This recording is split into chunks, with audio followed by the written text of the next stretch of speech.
you are anything like me, then you are obsessed with the idea of maximizing productivity for your entire day, but especially your evenings if you have a 9 to 5.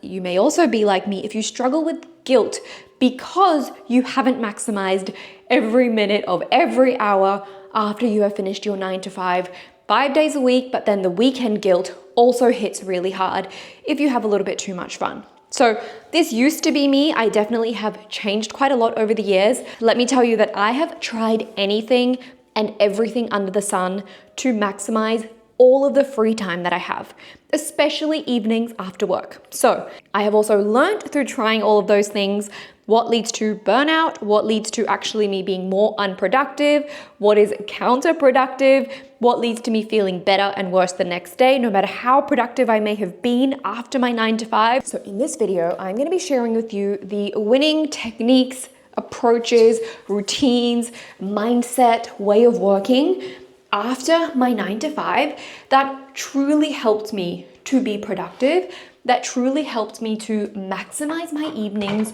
to not waste my evenings, but also not put me in a place where I was burnt out, I was stressed, I was feeling guilty. So if you're interested in that, join me for the day. I am on the go. I'm about to go to the office, then I'm going to dinner after work. But as I go throughout my day, I'm going to be sharing all of those techniques and tips with you.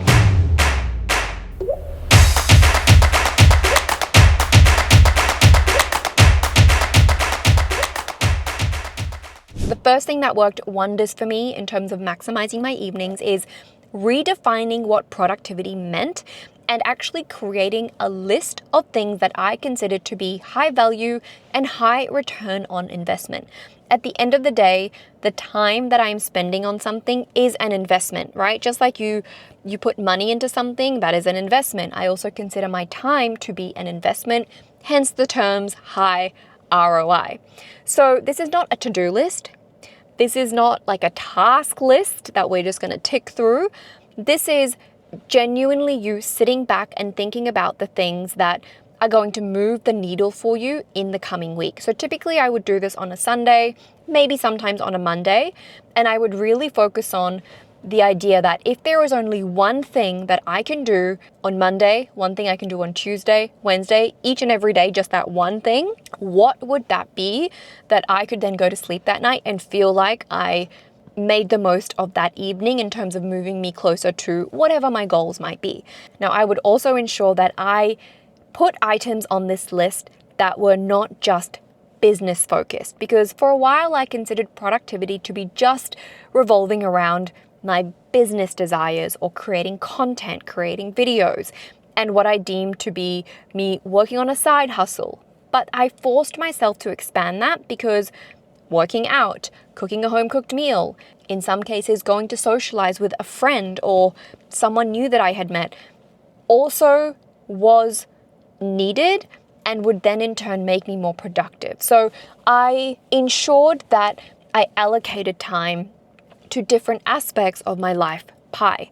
Now, this doesn't mean that you need to try and do high value adding things for every aspect of your life every single week. Some weeks will be geared towards working on your side hustle. Other weeks might be more geared towards fitness. It really just depends. But as long as you are intentionally thinking about spreading that and not just saying, okay, I'm going to spend every single hour of every single day after work just working on my side hustle. Like, you can obviously absolutely do that, but here I'm trying to talk about things that are sustainable. Now, the second thing that I have tried and tested in order to maximize my evenings is actually a really simple one.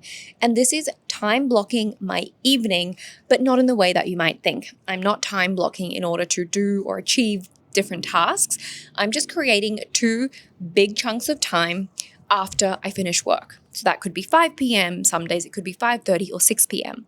But basically, after I finish work, all the way through to me finishing dinner is the first time block. And the purpose of this time block is for me to intentionally chill the F out. It is my relaxing time that I can do anything that I want with. Now, on an average day for me, this does look like working out and cooking dinner, eating dinner, and watching some YouTube. Those are the 4 activities that actually help me to relax. I don't always work out. It just depends. Sometimes I might work out a bit later. Other days I skip the workout. It really depends. But for the most part, I like to work out around 6:30. Now, the key to this time block is to actually ensure that I am not doing anything quote unquote productive. Now, the key to making this time block successful for me is to actually ensure I am only doing things that are fun, that are relaxing, that actually help me recover and rest. So I kind of give myself a very intentional amount of time to do whatever I want and not feel guilty about it. And that is key. Now, the second time block begins right after I finish dinner because I feel like I've usually relaxed enough. I've watched a few things that I wanted to catch up on. I've eaten, I've cooked, maybe I've cleaned up as well. And now I'm ready to, I guess, do deep work. Now, I know deep work is typically they say you should do it in the morning, but you got to do what works for you. And my brain functions a lot better at nighttime. So let's just say time block 2 is doing deep work. This for me does usually involve something on my laptop. It's usually doing something tangible. It's creating content or scripting or writing my newsletter or working on a business idea. Maybe it is updating my website, but it's those sort of tasks that I have identified for myself for that week. Now, I started doing this time blocking thing by accident. I realized that this was just sort of the routine that I was in. And then I started to be more intentional about it. So I would not strictly give myself like a cutoff, but I know that by 8:30, maybe latest 9 o'clock, I want to be spending at least a couple of hours a night before I sleep doing some of the activities that I have identified for myself to do that week. Now, this is obviously going to depend on your sleep schedule. Maybe you're someone who likes to sleep earlier, so tweak this as it works for you. But the takeaway is to allocate some time where you can just chill out, where you can just relax, and you don't have to feel guilty for it. And then when you're switching over to that other time block, that mode where you know you need to be not distracted by watching something, you're not there to cook, you're not there to clean, you are there to actually get stuff done, is something that has really, really worked well for me. Now, the third thing that I have tried and tested and truly believe helps me to maximize my evenings is actually something that might sound a bit counterproductive, but it is a no tech night. Hear me out. So a no tech night, by my definition, is having a cutoff time for when I stop using all devices, say on one night a week. This could be 8 p.m., it could be 8:30 p.m., whatever it is after that first time block that I've had. I don't want to spend every single evening glued to my laptop, especially when I also have to be on my laptop all day for my job. So one night a week, I will say to myself, I'm going to work on a high value, high ROI activity, but it's going to be off the laptop. And I love this so much because it forces me to get out a piece of paper and a pen. I'm someone who loves to scribble and write scrappy notes because that really gets my brain and my ideas and my creativity flowing. So I'll just sit on the couch, I'll chuck on some really good music, and I will doodle away. I could be doodling ideas that I have for businesses. I could be doodling how I want to lay out my next newsletter. I could be scripting a YouTube video. I could be planning how I might want to change my morning routine. Like, anything really goes. But the point is to not be stimulated by my devices. And as much as it seems like we are relaxing when we are doom scrolling or watching something on TV, the reality is you are typically very overstimulated and you do not have control of what your brain is consuming. So doing this at night also helps me to wind down a little bit. Typically on the nights that I do this, I would end up sleeping earlier than I normally would because it is amazing what a lack of screen time in the evening will do for you, and I usually have the best sleeps on those nights as well.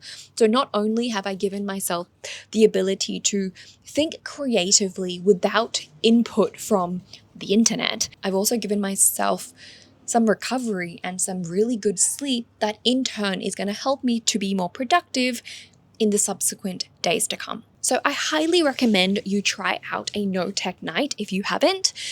There's something about just putting technology away and just being with yourself and being bored. Like, that's the other thing I would say is it's very good to be bored. It's when you're bored that things come to you. It's when you're not just Googling something for an answer, when you're Googling something for an idea. It's you actually just using your brain to come up with things and letting your brain connect dots and reflecting and maybe you can use this time to even journal. Sometimes I do that. Sometimes I use this time to do my monthly goal review or my monthly goal check-in or plan goals for the next month, like whatever it is. I'll actually show you the big book that I use. It's like a big scrapbook that I use, and that'll give you a good idea of what I mean.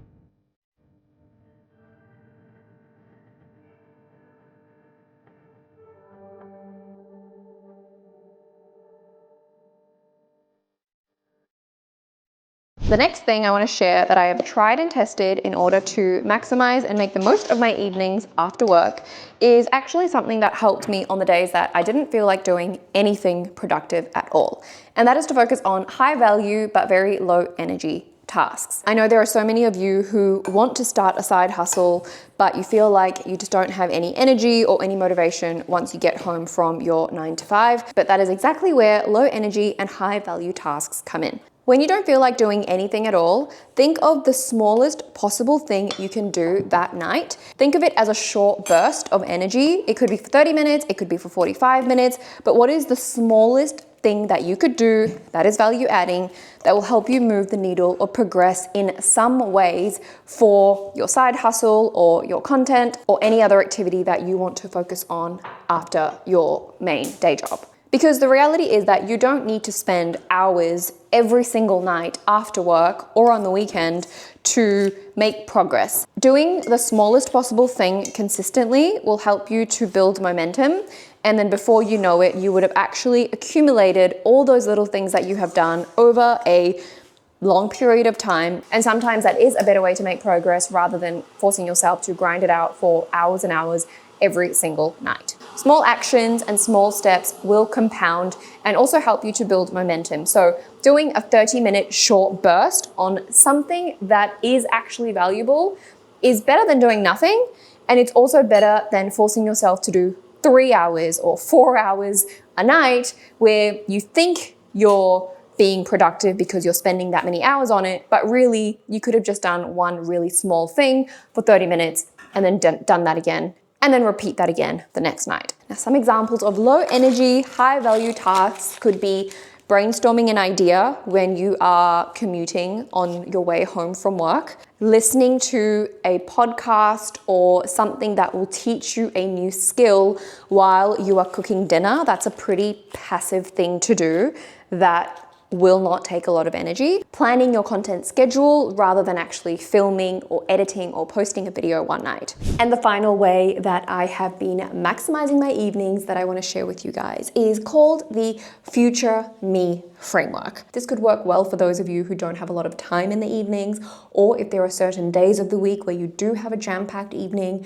or maybe you prefer to be more productive in the morning and your 5 a.m. to 9 a.m. is where you want to think about maximizing time rather than your 5 p.m. to 9 p.m. So the Future Me framework is all about making my evenings serve my next day or my future me self. Instead of optimizing my evenings for now and what I want to get done tonight, I will think about how I can set up my evening in order to get the most of the next morning from the moment that I wake up. What can I set up and plan tonight that means I can do 2 hours or 3 hours of deep focused work before I have to go to my job? For you, this could even be doing a little bit of exercise in the evenings so that you have a better sleep, which I know that when I weight train, I have a much better sleep than when I don't weight train. And that might then give you more energy the next day. It could even be limiting overstimulating activities by 9 p.m. at night or whatever time works for you. So again, you have a better sleep and therefore you have a more productive morning. It could be laying out your clothes and meal prepping so that you can get started on a good day as soon as you wake up. It could be time blocking the next day from the moment you wake up to the moment you go to sleep so that you do not have to make a decision in the moment on the next day. You have already decided for your future self exactly what you are going to achieve and do the next day. There are many, many things you can do here, but think about the one thing. Again, we're still thinking high value, high return on investment. But what is the one thing you can do in your evening? It could take you 5 minutes, it could take you 25 minutes. But what is the one thing you could do that will make tomorrow better? So you are more focused on thinking about maximizing the next morning rather than maximizing the current evening. And that is it for this video. Thank you so much for watching if you got this far. I really do appreciate it. I have seen this trend going around on YouTube for quite some time, and it only occurred to me recently that I am exactly the type of person who has tried and tested and experimented so many evening routines, all framed around trying to get the most out of my routine, trying to be productive, but also balancing that with not feeling guilty and being able to relax. So I really do hope the tips and the techniques that I've shared with you that have worked for me work for you. Let me know which ones resonate, which ones don't, and let me know if you'd like to see an evening routine. That would be something really fun that I would love to share if you are interested. But until the next video, have a good one, and I will see you then.